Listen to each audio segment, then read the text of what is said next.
ऊंट आया, आकर उसने पहले कदम चूमे, कान में कुछ कहा। हुजूर ने फरमाया तू फिक्र न कर, अगर तू सच्चा है तो जैसे तू कहता है वैसे हो जाएगा, और अगर तू झूठा है तो फिर तुझे तेरे झूठ की सजा भी मिलेगी। थोड़ी देर गुजरी तो हजरत तमीम दारी रज़ी अल्लाह तआला अन्हु फरमाते हैं कुछ लोग दौड़े दौड़े आए, अर्ज करने लगे हुजूर ये हमारा ऊंट भाग आया है और 3 दिन से भागा है, मिल नहीं रहा। हुजूर फरमाने लगे ये तो तुम्हारी शिकायत कर रहा है, ये तो कह रहा है या रसूल अल्लाह मैंने गर्मी सर्दी में इनकी खिदमत की और जब मैं बूढ़ा हो गया तो इन्होंने मुझे अफजाइश नस्ल के लिए रख लिया, मेरी नस्ल से इनके कितने ऊंट पैदा हुए, अब मैं बूढ़ा हो गया हूं तो मुझे काट के ज़िबा करके खाना चाहते हैं। उसने कान में कहा, हुजूर ने तर्जुमा करके बताया। करीम रसूल फरमाने लगे बोलो तुम क्या कहते हो? कहने लगे सोने वाले जिसने जो आपको बताया ना बिल्कुल ही सच बताया। अबू दाऊद शरीफ की हदीस अर्ज कर रहा हूं, हुजूर बिल्कुल ऐसे ही है, गर्मी सर्दी में इसने काम किया, फिर हमने इससे बड़े अफजाइश नस्ल का काम लिया, हुजूर ज़िबा करना चाहते हैं। तो नबी पाक फरमाने लगे इतनी जो खिदमत करे उसका सिला फिर छुरी है, तो तुम अच्छा सिला दे रहे हो। कहने लगे हुजूर हम कुछ नहीं कहते, ज़िबा भी नहीं करते, आप इसको दे दें। हुजूर फरमाने लगे अब नहीं मैं तुम पे एतमाद करता, इस तरह करो मेरे हाथ बेच दो। 100 दिनार का मेरे नबी पाक ने ऊंट खरीद लिया। हुजूर ने ना ऊंट को थपकी दी, फरमाया जा तू आजाद है।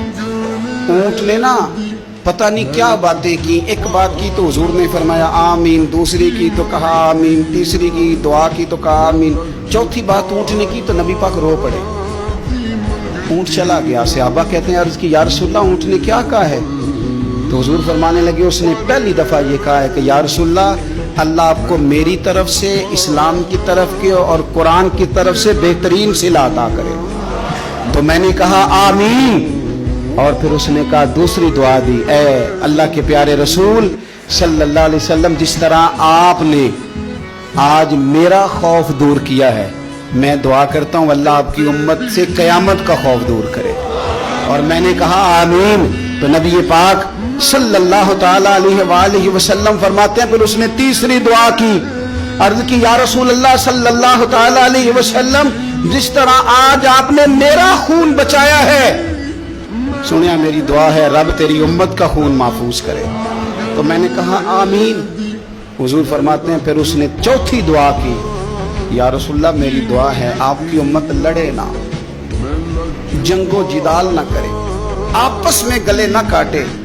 तो हुजूर फरमाते हैं मैंने आमीन भी कहा और मैं रो भी पड़ा, इसलिए कि ये दुआ मैंने अपने रब करीम से मांगी थी कि ए अल्लाह मेरे उम्मती लड़े नहीं, आपस में लड़े नहीं। और यारो बच्चे लड़ते हैं, बच्चे लड़ते हैं तो क्या बाप खुश होता है? वो तो परेशान होता है, रोता है, मेरी उम्मत लड़े ना। तो मेरे रब करीम ने फरमाया महबूब ये दुआ मुझसे ना मांगिए, ये खुदा की हिकमत का तकाजा है, ये लड़ेंगे। तो नबी पाक सल्लल्लाहु अलैहि वसल्लम फरमाते हैं जब लड़ाई की बात की तो मैंने फिर उस वक़्त मैं अबदीदा हो गया, मैं रो पड़ा। ये नाजुक मसला है, तकलीफ वाला है कि ये लड़ेंगे, कुछ लोग फिरके बना लेंगे, अलग अकीदे गाड़ लेंगे और सच्चे सुच्चे मुसलमानों से लड़ेंगे।